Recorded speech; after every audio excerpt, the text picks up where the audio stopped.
Bismillahirrahmanirrahim. Assalamualaikum warahmatullahi wabarakatuh. Innal hamdalillah wassalatu wassalamu ala Rasulillah wa ala alihi wa ashabihi wa mawalah wala haula wala quwata illa billah amma ba'du.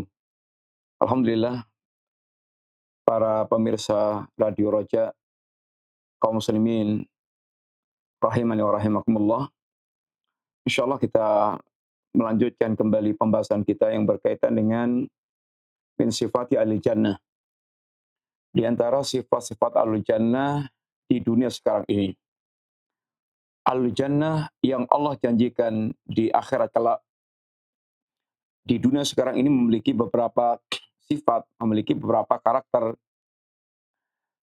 yang membedakan dengan ini para pelaku ahlun nar. Sehingga barang siapa yang mereka menginginkan jannah di akhirat kelak, maka hendaklah dia berhias dengan beberapa karakter yang telah disebutkan oleh Allah Subhanahu wa taala. Kali ini kita akan yaitu mengikuti pembahasan di antara sifat al-jannah adalah at-tauhidu wa adamu syirki. Mereka di dunia ini bertauhid dan tidak melakukan perbuatan syirik. Mereka mengesahkan Allah Subhanahu wa taala dan tidak menyekutukan Allah taala. Para pemirsa yang rahmati Allah taala, perlu kita kembali tegaskan bahwa bertauhid yang dimaksudkan adalah tauhid seperti yang diajarkan oleh para nabi dan para rasul. Yang semua mereka mengajarkan tauhid dengan makna di mana seorang hamba setelah dia meyakini tentang Allah Subhanahu wa taala, meyakini tentang rububiyah Allah, bahwasanya Allah itu zat yang menciptakan, memelihara alam semesta, memiliki segala-galanya di alam jagat raya ini, dan Allah adalah pemilik sifat yang sempurna. Ini keyakinan tentang Allah dan Allah satu-satunya yang memiliki sifat ini, rububiyah dan kesempurnaan sifat. Kemudian hamba tertuntut untuk mengesahkan Allah dalam hal penghambaan, peribadatan. Sebagaimana Allah esa dalam hal rububiyah, Allah esa dalam hal kesempurnaan sifatnya, maka kelazimannya adalah Allah diesahkan pula dalam hal ibadahnya. Yang berkembang di masyarakat kita, bahwa tauhid itu cukup hanya dengan mengakui Allah satu-satunya, dan tidak ada duanya, atau tiganya, atau bahkan empatnya, satu. Kalau sudah berkeyakinan Allah satu itu, maka dia dikatakan bertauhid. Ya tentu ini nggak cukup. Kenapa? Karena iblis saja mengakui Allah itu ya esa. Allah zat yang maha esa, nggak ada yang lainnya. Bahkan iblis untuk menyesatkan anak Adam saja bersumpahnya dengan nama Allah SWT. Iblis tahu Allah itu adalah esa. Iblis mengakui Allah SWT.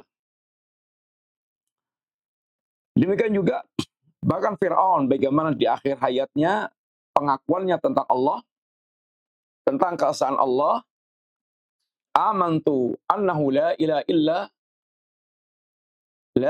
ladzi amanat banu Israel. Saya beriman bahwa tidak ada sembahan yang sebenarnya kecuali yang diimani Bani Israel, itu Allah Subhanahu wa taala. Abu Jahal, Abu Lahab juga demikian. Mereka mengakui Allah dan Allah adalah satu-satunya, tetapi mereka satunya kafir musyrik. Artinya tauhid itu nggak cukup dengan pengakuan tentang Allah saja yang esa. Dan tidak cukup tauhid itu dengan sudah beribadah kepada Allah Ta'ala. Yang penting sudah beribadah kepada Allah Ta'ala. Belum cukup. Orang-orang musyrikin Quraisy, mereka beribadah kepada Allah Ta'ala. Berhaji. Mereka talbiyah, mereka tawaf. Mereka berdoa kepada Allah Ta'ala. Bahkan ketika dalam keadaan sempit, mereka mengesahkan, memurnikan doanya hanya kepada Allah. Semua yang mereka sembah selain Allah itu eh, hilang lenyap dari kepala dia. Kemudian mereka juga berpuasa, bernadar. Intinya kalau hanya sekedar beribadah kepada Allah, orang-orang musyrikin Quraisy beribadah kepada Allah Ta'ala. Tapi mereka itu kalau diajak mengucapkan kalimat la ilaha illallah dan kalimat itu kalimat tauhid, maka mereka menolak. Mereka bukan menolak berkeyakinan tentang Allah. Mereka bukan menolak untuk beribadah kepada Allah. Tapi mereka menolak menjadikan Allah satu-satunya yang disembah. Sehingga harus menolak dan yaitu menafikan, menolak seluruh sesembahan selain Allah Subhanahu wa taala. Para pemirsa yang rahmati Allah taala, Bapak Ibu kaum muslimin rahimani wa rahimakumullah, maka yang diminta dengan tauhid ini adalah totalitas seorang hamba mempersembahkan ibadah hanya kepada Allah tanpa menyekutukan Allah dengan sesuatu apapun. Itulah yaitu tuntutan untuk beribadah kepada Allah Subhanahu wa taala. Di antara ayat yang menyebutkan bahwa ahlul jannah itu mereka di dunia ini mentauhidkan Allah taala adalah dalam surat Al-Furqan yang Allah bicara tentang ibadur rahman. Wa ibadur rahmanil ladzina yamshuna 'alal ardi hauna. Hamba Allah yang Ar-Rahman itu mereka berjalan di muka bumi dengan penuh ketawaduan. Ibadur Rahman, hamba Allah yang Ar-Rahman. Lalu Allah menyebutkan beberapa sifat ibadur Rahman, satu di antaranya adalah walladzina la yad'una ma'allahi ilahan akhar. Ibadur Rahman adalah mereka yang tidak menyeru selain Allah, tidak beribadah kepada selain Allah, tidak yaitu menyeru bersama Allah ilah lain, sehingga tidak menyekutukan Allah dengan sesuatu apapun. Kemudian setelah itu Allah menyebutkan tentang hadiahnya. Ulaika yujzaunal ghurfata bima sabaru. Mereka itulah orang yang diberikan dibalas oleh Allah Ta'ala dengan kamar-kamar di surga disebabkan karena kesabaran mereka. Sehingga ahlul jannah di dunia ini adalah la yada'una ma'allah ilahan akhar. Mereka tidak menyekutukan Allah dengan sesuatu apapun.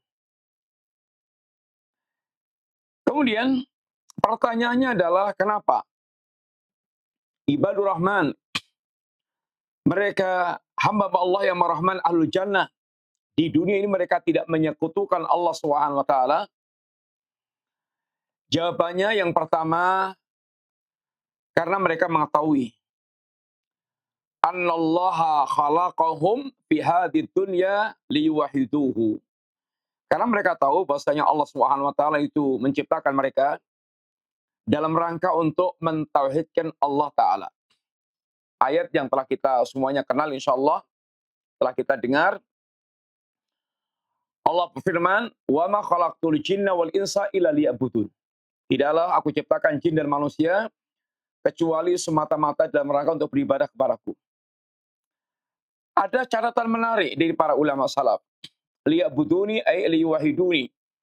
Dalam rangka untuk beribadah kepadaku artinya dalam rangka untuk yaitu mentauhidkanku. Dan tentu catatan para salaf ini ada makna yang ingin ditekankan. Kenapa liya'buduni ditegaskan dengan liyuwahiduni? Agar orang tidak salah sangka, yang penting sudah beribadah kepada Allah, tapi dia harus tahu bahwa tidak dikatakan ibadah kecuali mentauhidkan Allah Ta'ala. Kedudukan tauhid itu dengan ibadah seperti wudhu dengan salat. Orang sebaik apapun salatnya, Fatihahnya super fasih, kemudian ruku sujudnya panjang banget. Tapi waktu sebelum salat belum wudhu. Ketika menjelang salat belum wudhu. Dia nggak punya wudhu. Sehebat apapun salatnya ya tidak sah. Ibadah sebanyak apapun, sebaik apapun, dia salat, dia puasa, dia zakat, dia haji, dan macam-macam yang lainnya. Tapi kalau dia tidak bertauhid, tidak mengesahkan Allah dalam ibadahnya, dia musyrik, maka ibadahnya itu tidak sah, batal, tidak ada gunanya. Maka ditegaskan liya'buduni liwahiduni. Biar jangan sampai salah sangka. Yang penting sudah beribadah, tapi yang penting dia harus mentauhidkan Allah Subhanahu wa taala. Dan surah hamba Al-Jannah tahu, ketika Allah Subhanahu wa taala mengutus para nabi dan para rasul, maka semua nabi dan rasul itu tema pokok dakwah mereka adalah mengantarkan manusia mentauhidkan Allah Subhanahu wa taala. Sehingga tauhid menjadi seruan pertama dan utama, bahkan dari awal sampai akhir. Sesungguhnya seruannya adalah terus bagaimana mengajak manusia mentauhidkan Allah Subhanahu wa taala. Allah Syuaib, Nabiullah Ibrahim, Nabiullah Musa, Nabiullah Isa, sampai Rasulullah Muhammad SAW. Maka semua mereka mendapatkan wahyu yang sama. Wahyu yang sama. Sehingga wahyu ini merupakan wahyu paten. Wahyu syariat bisa beda-beda. Wahyu akidah sama, yaitu wahyu mentauhidkan Allah Ta'ala. Wa ma arsalna min qablika min rasulin illa nuhi ilaihi annahu la ilaha illa ana fa'budun. Tidaklah kami mengutus seorang nabi dan rasul pun sebelum engkau ya Muhammad ya Rasulullah, kecuali pasti kami wahyukan kepada mereka la ilaha illa anna fa'buduni, bahwa tidak sembahan yang hak kecuali diriku, maka sembahlah, yakni aku. Ini adalah wahyu paten untuk semua nabi dan rasul tanpa kecuali. Dan kalau nabi dan rasul itu datang untuk memperbaiki manusia, mengapa mereka mesti yang pertama kali mereka dakwakan adalah tauhid, sedangkan masalah mereka berbeda-beda, kerusakan yang menimpa kaumnya berbeda-beda, ada kayak Namrud dan Qarun, ada kayak Namrud, ada kayak Fir'aun dan Qarun, ada kayak ini Abu Jahal dan Abu Lahab, ada yang kayak kaumnya Nabiullah Lut, ada yang kayak kaumnya Nabiullah Syuaib, yang rusaknya dalam bidang ekonomi, penipu, penipu timbangan, begal-begal, dan seterusnya. Ada yang kayak kaumnya Nabiullah Hud, kaumnya Nabiullah Saleh, yang mereka merasa hebat, merasa luar biasa. Tapi semua Nabi dan Rasul ini, awal dakwahnya dan obat pokoknya untuk memperbaikinya adalah tauhid. Kenapa? Karena tauhid ini merupakan solusi dasar untuk menyelesaikan masalah semua bentuk penyimpangan. Kita tahu, pendidikan tauhid itu arahnya adalah terbentuknya jiwa yang mengagungkan Allah Subhanahu wa taala. Dan semua penyimpangan-penyimpangan yang terjadi di tengah-tengah manusia itu, maka sebab utamanya adalah tidak mengagungkan Allah Ta'ala. Sebagaimana Nabiullah Nuh, ketika berkomentar tentang kaumnya yang telah didakwai 950 tahun, siang malam, sembunyi-sembunyi terang-terangan, dengan motivasi maupun dengan menakut-nakuti. Tapi semuanya itu menjadi mental dan mereka terus memusuhinya.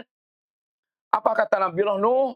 Malakum la tarjuna lillahi waqara. Kalian memang orang-orang yang tidak mengagungkan Allah dengan sebenar pengagungan. Di sini kunci. Kenapa manusia itu mereka sampai berani musyrik, berani kafir, berani yaitu munafik, bermaksiat, durhaka, karena rasa pengagungan kepada Allahnya itu nggak ada atau tipis. Seandainya mereka betul-betul mengagungkan Allah, tidak akan musyrik, tidak akan kafir, tidak akan munafik, tidak akan menjadi al-bid'ah, tidak akan menjadi ahli maksiat. Karena orang yang mengagungkan Allah, dia tahu siapa Allah dan siapa makhluk. Bagaimana akan musyrik?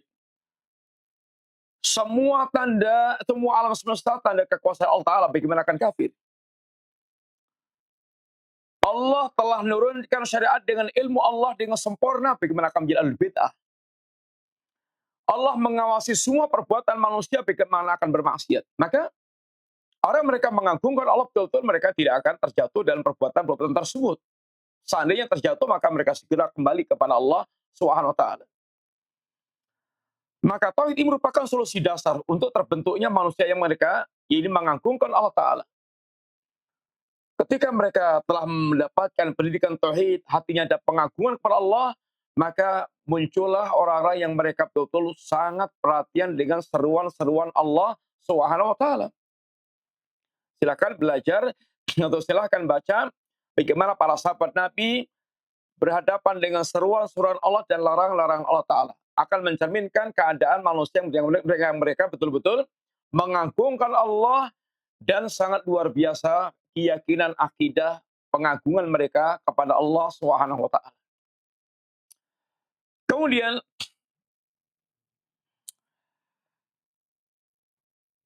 maka dalam beberapa perintah Allah Subhanahu wa Ta'ala, penegasan beribadah itu selalu diiringi dengan larangan syirik agar betul-betul ibadahnya itu betul-betul murni untuk Allah Ta'ala. Wa'budullaha wa la tusyriku bi syai'an. Sembahlah Allah dan jangan sekutukan Allah dengan apapun. Wa ma umiru illa liya'budullaha mukhlishina lahudin, dan tidaklah mereka diperintahkan kecuali dalam rangka memurnikan ibadah mereka hanya untuk Allah Ta'ala. Memurnikan agama mereka hanya untuk Allah Subhanahu wa Ta'ala. Kaum muslimin, para pemirsa rahmat Allah Ta'ala, murni itu artinya tanpa ada campuran sama sekali. Ketika Allah memberikan tamsil murni sangat indah, ini labanan khalisan, susu yang murni. Susu yang murni ini diperas dari saluran, ini kambing, domba, kambing, yang ketika diperas air susunya itu, maka air susu ini keluar dari baina farsin wa damin, antara saluran kotoran dan saluran darah. Tetapi ketika diperas keluar susunya, tidak tercampur setetes pun darah, tidak tercampur sepeletik pun kotoran, sehingga betul-betul susu murni. Murni itu tidak tercampur yang gitu-gitu. Maka memurnikan ibadah kepada Allah juga demikian tuntutannya, tidak tercampur dengan syirkun akbar, syirkun asghar, sehingga betul-betul memurnikan ibadah untuk Allah Ta'ala. Ini adalah tauhid. Maka tauhid itu rukunnya dua. La ilaha, penolakan segala bentuk sembahan yang lain selain Allah. Ilallah, penetapan sembahan itu hanya Allah semata. Sehingga betul-betul akan menjadikan ibadah itu dimurnikan semata untuk Allah Ta'ala. Yang kedua, Ahlul Jannah di dunia ini mereka bertauhid karena dia tahu bahwasanya tauhid itu adalah hakullah alal ibad. Tauhid itu adalah haknya Allah bagi para hamba. Bagaimana bukan haknya Allah? Allah yang menciptakan para hamba. Allah yang mencukupi semua para hamba kebutuhannya. Allah yang memelihara dengan sifat kasih sayangnya. Maka kalau kemudian kalau kemudian mereka wajib mentauhidkan Allah, itu haknya Allah Ta'ala.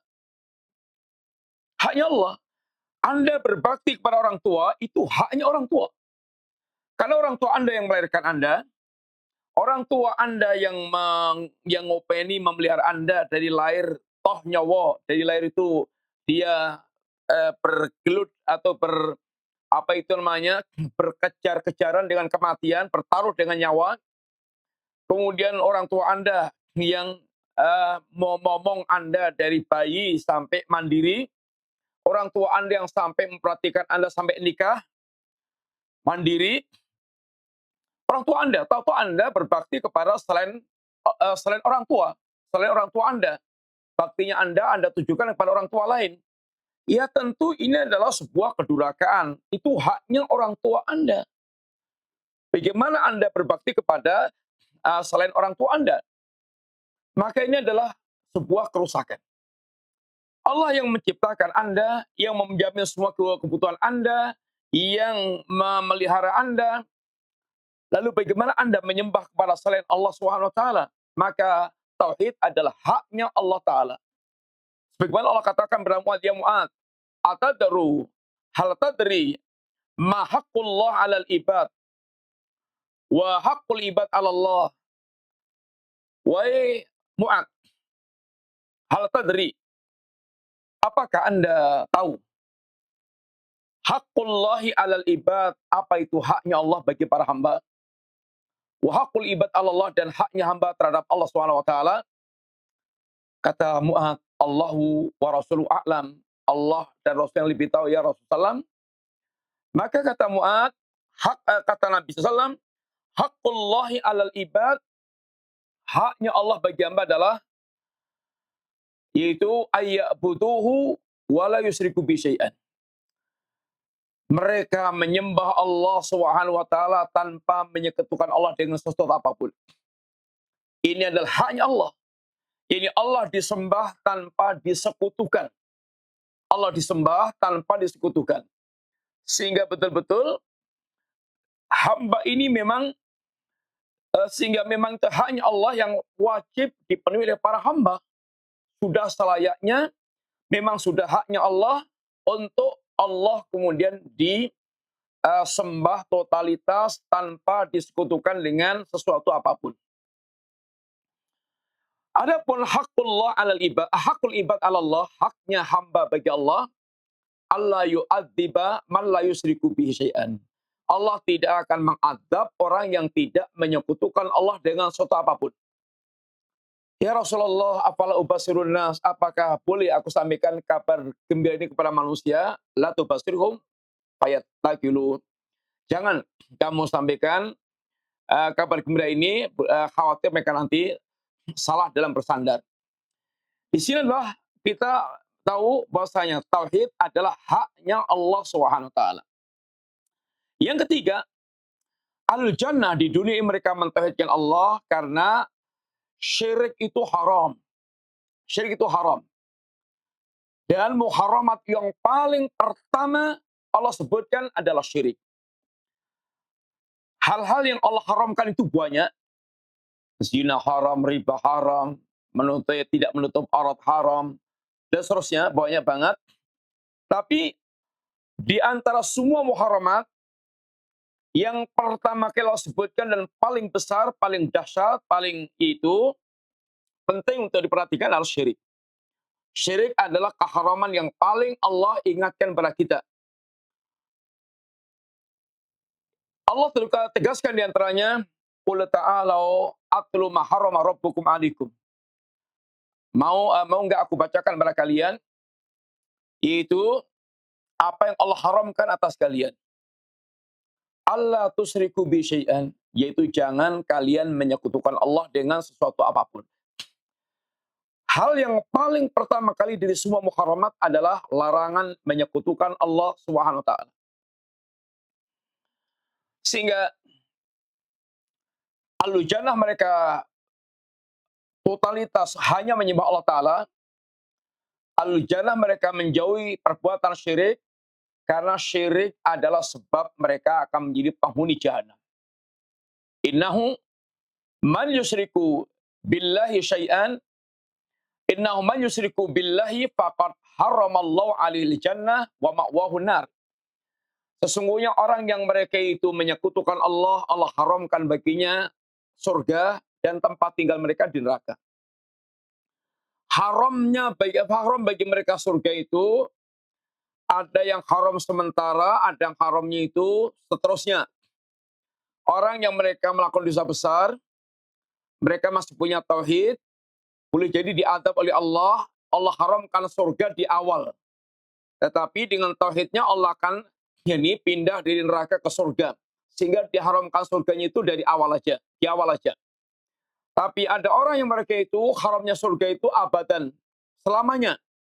Ini orang yang mereka musyrik diantaranya, yang menyekutukan Allah Ta'ala. Haram surga dan selamanya haram tetap bagi mereka. Kemudian yang keempat, kenapa hamba Allah al-jannah di dunia sekarang ini mereka itu yaitu mentauhidkan Allah, tidak musyrik, karena dia tahu bahwa perbuatan syirik itu akan membatalkan seluruh amal-amal manusia. Allah Subhanahu wa taala menjadikan hukuman syirik adalah batalnya, hancurnya seluruh amal yang ada. Sehingga ibaratnya syirik itu adalah nuklir penghancur gunung kebaikan. Begitu dinuklir, habis semua gunung-gunung kebaikan yang ada. Allah Subhanahu wa taala mengancam kepada manusia terbaik, yaitu Rasulullah SAW. Seandainya Anda kayak Nabi, perbuatannya, kualitasnya, dan kuantitas perbuatan baiknya kayak Nabi, lalu Anda musyrik, pasti seluruh amal Anda akan hancur.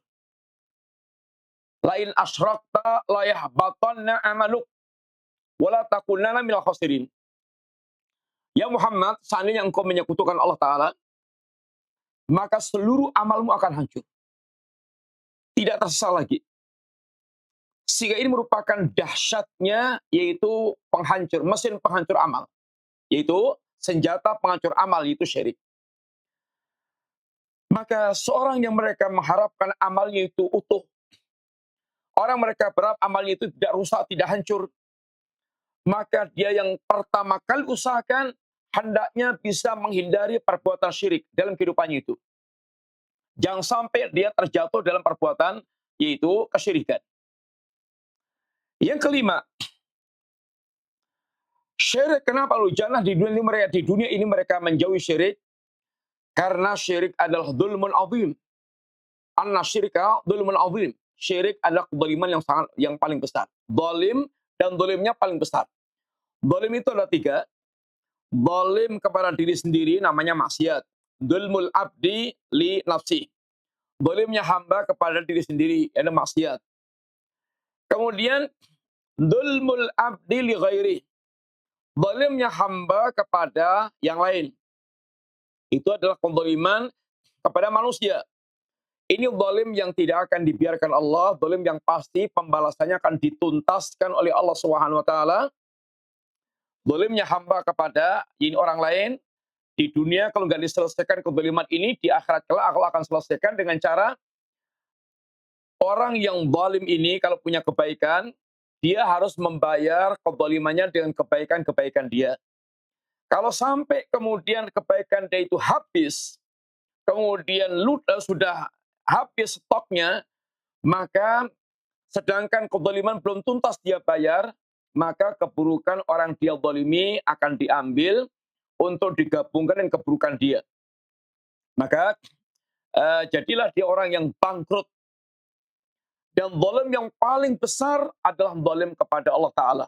Zalim yang tidak akan diampunkan Allah Ta'ala. Maka seorang hamba atau ahlu jannah, kenapa dia di dunia ini dia tidak menyekutukan Allah, karena dia tahu bahwasanya zalim ini, zalim dalam bentuk syirik ini, dosa yang Allah tidak akan mengampunkan. Dosa Anda, seandainya Anda punya dosa sampai sebesar bumi, tapi Anda tidak musyrik, dosa itu siap diampunkan Allah Ta'ala. Allah zat yang penyayang, maha pengampun lagi maha penyayang. Dosa Anda selautan, Allah siap untuk mengampunkannya. Tapi kalau dosa Anda itu syirik, Allah tidak akan ampunkan. Alangkah sangat dahsyatnya perbuatan syirik tersebut. Sampai Allah yang arhamar rahimin, Allah yang arhamur rahimin, Allah yang zat maha penyayang, Allah zat yang betul-betul sangat pengampun kepada hamba, pemaaf kepada hamba. Tapi untuk dosa yang satu ini Allah tidak akan berikan ampun. Allah tidak akan berikan itu maaf. Sehingga betul-betul dosa yang sangat ini luar biasa besarnya, dahsyatnya. Dalam sebuah hadis qudsi Allah mengatakan, ya ibna Adam, innaka ma da'autani wa rajautani ghafartu lak ala ma kana fika wala ubali.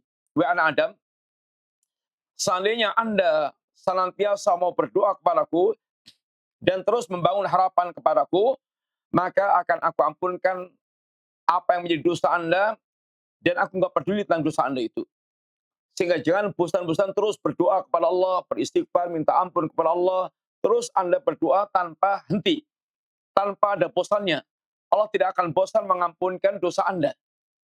Ya ibnu Adam, law balaghat dhunubuka anana as-sama, tsumma astaghfartani, ghafartu lak wala ubali. Wan Adam, seandainya dosa Anda itu mencapai langit, sundul langit, menunjukkan tentang saking banyak dosa itu, tapi Anda mau minta ampun kepada Allah, mau beristighfar minta ampun kepada Allah, akan ampunkan dosa Anda dan Allah nggak peduli. Ya ibnu Adam, lau ataitani bi qurabil ardi khataya, tsumma lakitani la tusriku bi syai'an, la ataituka bi qurabil maghfirah. Wahai anak Adam, seandainya Anda punya dosa sepenuh bumi, lalu Anda datang padaku tanpa menyekutukanku sama sekali, niscaya akan aku datangkan ampunan sebesar dosa yang Anda bawa. Alangkah sangat dahsyatnya tauhid dan alangkah sangat hebatnya kesyirikan yang sampai Allah tidak mengampunkan dosa itu ketika dia mati dalam keadaan musyrik. Innallaha la yaghfiru la yaghfiru ayyushraka bih wa yaghfiru ma duna dzalika liman yasha. Allah tidak akan mengampunkan dosa syirik dan Allah dengan kehendaknya mengampunkan dosa yang di bawah levelnya ini kesyirikan. Kemudian kenapa lalu jalan mereka di dunia mereka tidak menyekutukan Allah, mereka mentauhidkan Allah dan tidak menyekutukan Allah Subhanahu wa taala? Karena syirik ini masuk dalam kategori a'dhamud dzunub, akbarul kabair, dosa besar yang paling besar, yang paling dahsyat, yang paling hebat. Nabi pernah ditanya, ayu dzambi a'dham indallah ya Rasulullah SAW, dosa apa yang paling besar di sisi Allah Ta'ala? Anta ja'ala lillahi niddan wa huwa khalaqaka. Kata Nabi, ini Anda menyekutukan Allah, menjadikan tandingan bagi Allah, sedangkan Allah yang menciptakan Anda. Bagaimana Allah yang menciptakan Anda, mengadakan Anda, memelihara Anda, mencukupi Anda, atau Anda menyembahnya kepada selain Allah Subhanahu wa taala. Dan dosa yang paling besar. Nabi ditanya, ya Rasulullah, ini Nabi katakan, ala unabbiukum bi akbaril kabair, maukah aku habarkan bagi kalian dosa yang paling besar? Sampai Nabi ulang 3 kali. Para sahabat katakan, bala ya Rasulullah, tentu ya Rasulullah. Al-israku billah, yang pertama adalah menyekutukan Allah. Dosa besar yang paling besar adalah menyekutukan Allah Ta'ala. Maka kalau Anda selama ini bagaimana pegel atau bagaimana berang dengan korupsi, berang dengan perzinaan, berang dengan perjudian, berang dengan minuman keras, harus Anda berang kepada yaitu syirik. Yang Nabi nggak pernah dibuat tenang selama masih ada kesyirikan. Bagaimana Nabi mengerahkan pasukan untuk menghancurkan kesyirikan-kesyirikan. Karena itu merupakan haknya Allah yang paling tinggi, yang paling yaitu hebat. Allah Nabi kita mengawal tauhid ini, mendakwakan tauhid dan mengawal tauhid dari awal sampai akhir. Nabi 13 tahun di Makkah hampir tidak ada ayat kecuali isinya adalah tauhid dan akidah. Lalu kemudian selama 10 tahun di Madinah turun ayat At-Tahkam. Tapi Nabi di sela-sela itu tidak pernah meremehkan tauhid. Di waktu perang, di waktu damai, bagaimana Nabi betul-betul mengajarkan tauhid kepada mereka. Menjelang kewafatnya Nabi, Nabi punya wasiat-wasiat yang berkaitan dengan akidah tauhid. Di antaranya, laknatullah alal Yahud. Laknat Allah kepada orang-orang Yahudi. Mereka yattakhiduna ittakhadu qubur anbiya'i masajida. Laknatullah alal Yahud. Laknat Allah menimpa kepada orang-orang Yahudi wan Nasara. Kenapa mereka dilaknat? Ittakhadhu qubur anbiya'i masajida. Mereka telah menjadikan kubur-kubur para nabi sebagai masjid. Beribadah kepada Allah dilakukan di kubur, itu dilaknat. Bagaimana kalau kemudian dia sampai menyembah kepada kuburnya, meminta kepada penghuni kuburnya? Tentu lebih terlaknat itu lagi. Ini wasiat-wasiat di akhir kehidupan Nabi. Sehingga Nabi tidak pernah yaitu berpaling dari tauhid sedetik pun dalam perjalanan kehidupan dakwah Rasulullah Sallallahu Alaihi Wasallam. Demikian juga bahwa tauhid ini adalah penghancur kehidupan di dunia maupun di akhiratnya. Istanibus sab'al mubiqat. Jauhkan oleh kalian 7 pembinasa. Pembinasa di dunia, pembinasa di akhirat. Di dunia, syirik itu menimbulkan bencana-bencana. Syirik itu menimbulkan bencana-bencana. Coba antum perhatikan bagaimana Allah Subhanahu wa taala dalam surat Ar-Rum. Allah Subhanahu wa taala ingatkan tentang bencana yang menimpa manusia disebabkan karena kesyirikan mereka. Yang Allah Subhanahu wa taala katakan,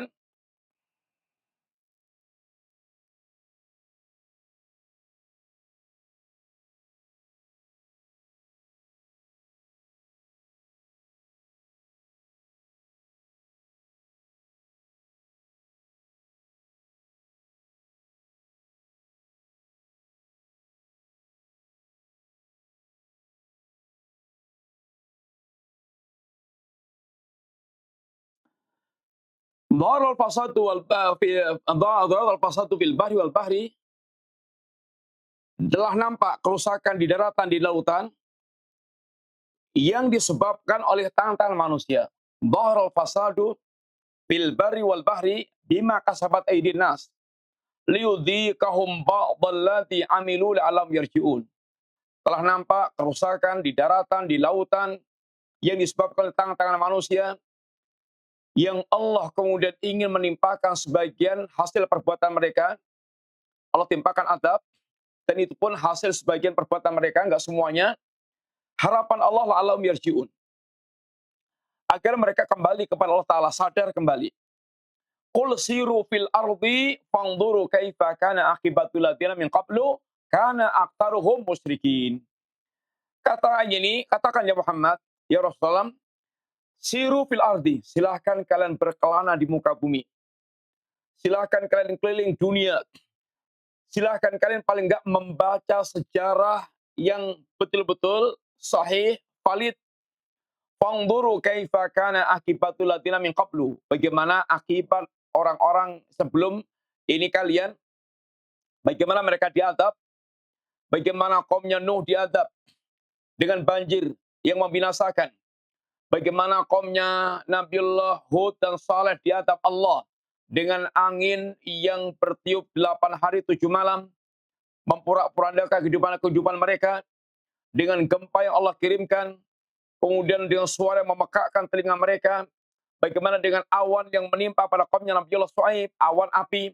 Bagaimana Allah binasakan Fir'aun, binasakan Qarun dan yang lain-lainnya. Apa kata Allah? Sebab-sebab kebinasaan mereka itu, karena aktaruhum musyrikin. Kebanyakan mereka itu adalah orang-orang yang musyrik. Mereka musyrik. Sehingga syirik ini adalah kehancuran, penghancur di dunia maupun di akhiratnya. Demikian juga syirik ini adalah penyebab, yaitu tafriqul ummah, memecah belah umat. Sebagaimana orang musyrik, namanya musyrik, dia punya sembahan macam-macam, bergolong-golong, sehingga mereka berkelompok, punya banyak kelompok. Kita ini Allahnya satu, nabinya satu, Qur'annya satu, sunnahnya satu, kiblatnya satu, harusnya menjadi umatan wahidah. Umatan wahidatan, umat yang satu. Umat yang mereka betul-betul bersatu. Tapi ketika ini muslimin, ketika mereka tidak memperhatikan tauhidnya sehingga mereka musyrik, tidak memperhatikan syariatnya sehingga menjadi ahlul bid'ah, ahlul ahwa, maka ini akan menjadi kelompok. Maka diingatkan Nabi, diingatkan Allah Subhanahu wa taala, wala taqulu minal musyrikin. Kamu itu jangan kayak orang-orang musyrik. Orang musyrik itu gimana bentuknya? Di antaranya minal ladzina farraqu dinahum, orang-orang mereka itu memecah belah agama mereka, wa kanu syi'an, dan mereka itu bergolong-golong. Sehingga dengan syiriknya itu mereka menjadi kelompok. Banyak sembahan mereka macam-macam. Orang musyrik sembahnya macam-macam sehingga kelompoknya banyak, itu adalah wajar. Musyrik mereka itu. Mukmin bukan musyrik. Mukmin adalah muwahhid, mutabi. Mukmin itu adalah orang mereka beribadah kepada Allah, satu Tuhan. Kemudian juga mereka orang ittiba, satu syariat. Harusnya mereka menjadi satu kelompok, ini kelompok kaum muslimin. Tapi kenyataan umat ini berpecah belah karena mereka menyekutukan Allah dalam ibadah sehingga menjadi musyrik-musyrik. Kemudian mereka itu menjadi ahlul bid'ah, banyak membuat syariat baru, sehingga menjadi kelompok-kelompok bid'ah mereka, sehingga kayak orang musyrik, berkelompok-kelompok. Kullu hisbim bima ladaihim farihun. Setiap kelompok bangga dengan kelompoknya sendiri, bukan dengan Islamnya, bukan dengan Quran Sunnahnya, tapi dengan bangga dengan kelompoknya. Sehingga kalau ada kelompoknya itu, ini di masyarakat kita itu, penyakit hisbiyah ini yang betul-betul mesti kita hindari. Kalau sehingga agama itu dibanggakan, sehingga bangga itu bukan dengan agama, bukan dengan ilmu, bukan dengan dalil, tapi dengan kelompoknya. Kalau dia menjadi kelompoknya, anggota kelompoknya ahlul jannah. Awalnya di anggota kelompoknya recommended, mau ngisi pengajian, mau daurah, mau khutbah, mau ini apapun, seminar, monggo, boleh. Oke, recommended. Walaupun pikirannya ada yang liberal, ada yang bodoh, betul-betul bodoh, sama sekali nggak tahu agama, hanya pintar ngomong saja. Kemudian ada yang mereka itu, ya, atau bahkan pikirannya kuburi, penyembah kubur, pikirannya filsafat, dan semisalnya. Tapi kalau satu kelompok, oke, itu namanya hizbiyah. Mestinya kita mengedepankan Al-Quran, Sunnah, sebagaimana pemahaman para sahabat Nabi, itu ilmiah, itu Islam. Yang dibanggakan Islam itu mestinya itu. Maka penyakit hizbiyah ini sangat menjadi penyakit di masyarakat kita, sehingga mereka berbangganya bukan dengan Islam, berbangganya dengan kelompoknya masing-masing. Kemudian juga kenapa ahlul jannah di dunia mereka tidak musyrik, tidak menyekutukan Allah, mereka bertauhid? Karena kalau mereka berharap kekuasaan, kekhalifahan, keamanan, itu yang dicari manusia di dunia, itu syarat utamanya itu bertauhid. Allah katakan, wa antallahu alladhina amanu wa amilu salihat la yastakhlifanahum fil ardi kama stakhlafal ladzina min qablihim wa la yumakkinanna lahum dinahum alladzi tadallahum wa la yubaddilanahum min ba'di khaufihim amnan ya'budunani la yusyrikuna bi syai'an. Allah berjanji, dan janji Allah nggak pernah meleset, nggak pernah Allah ingkari, Allah pasti menepati janji. Janji Allah kepada siapa? Kepada orang-orang mukmin yang beramal saleh. Apa janji Allah? Satu, Allah akan berikan kekhilafahan, kayak Allah memberikan kekhilafahan pada orang sebelum mereka. Nabi dan para sahabat telah Allah berikan kekhilafahan ala iman haji nubuwah dengan bimbingan Nabi. Kekhilafahan di atas garis-garis kenabian. Kemudian muncul kekhilafahan-kekhilafahan berikutnya sampai dinyatakan yaitu hancur tahun 1924. Paling enggak ini adalah gambaran singkat, Allah telah pernah memberikan kekhilafahan. Walaupun sekarang muslimin seperti di titik rendah ini hampir seperti tidak memiliki kemuliaan. Kemudian tapi yang jelas Allah telah pernah berikan kekhilafahan itu. Kemudian Allah akan berikan keteguhan agama, keamanan menggantikan rasa takut. Ini semuanya terwujud kapan?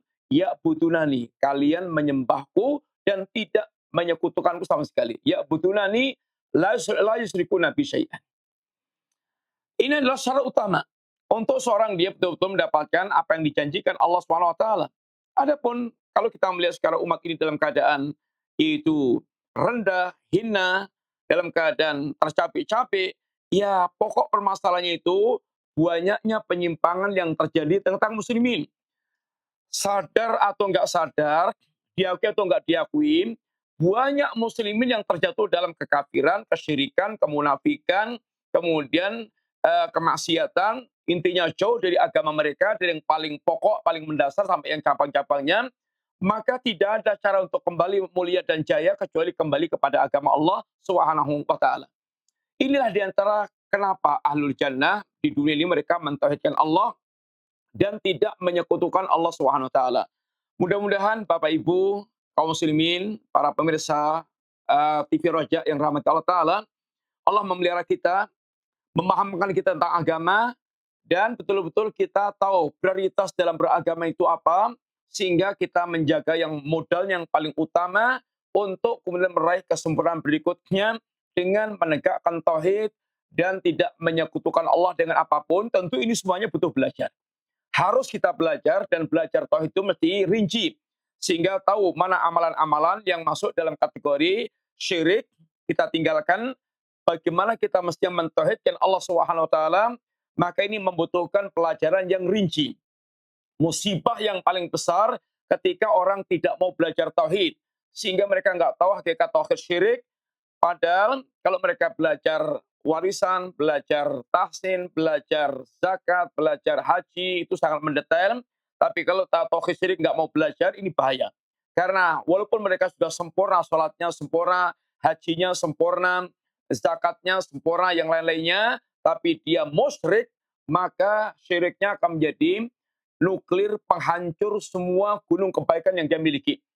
Mudah-mudahan Allah memberikan hidayah kepada kita semuanya dan mengantarkan kita meninggal di atas tauhid yang kepastiannya kata Nabi, man mata la yusriku bilai syai'an dakhalal jannah wa man mata yusriku bi syai'an dakhalan nar.